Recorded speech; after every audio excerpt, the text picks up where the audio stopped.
I read an article recently about beer belly, and they're saying that the formula is this: alcohol, especially beer, has such a is high caloric value that the liver goes in high gear and sort of depoisonize the beer because it's poison, depoisonize the beer, and then it becomes a whole bunch of calories, and the person might just become lethargic, sit down, and then all this energy and eating some more nuts with it, or some other carb machines is going to just add on to the beer belly. And they're saying that women, on the other hand, is going to add on to their thighs and to their hips.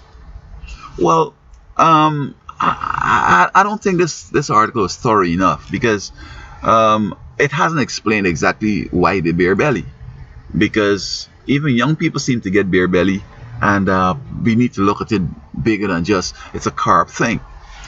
I'm proposing that how early does the liver start getting beaten up? It depends on how the person drinks, and it immediately starts to swell apparently. So that could also explain one reason for that.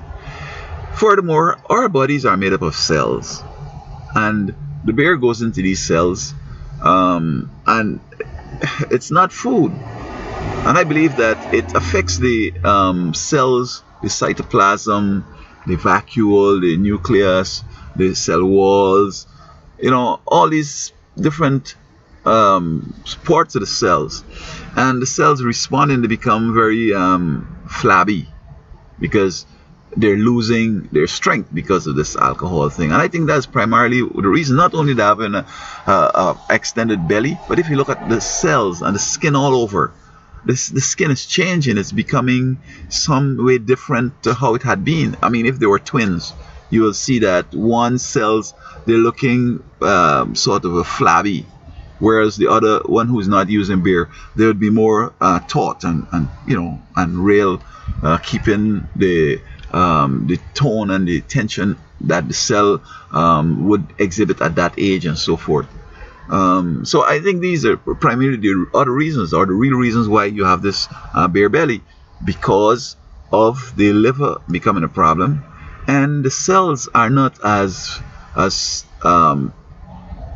supposed to be, and so the flabbiness, the cells lost their function, and becoming easily swashed up, and you guess this would lead to flabby sort of skin where it looks as if the person's old, because this is what they're doing, they're aging the cells, as it were. So I think these are things that need to look into why you're having a beer belly, and make it clear that beer is poison. And if you're practicing using poison, it will, to an extent, the liver might work, but I don't think it does a perfect job. It doesn't need to do a perfect job. It just depoisonify some of it, but the rest goes in and it poisons the cells.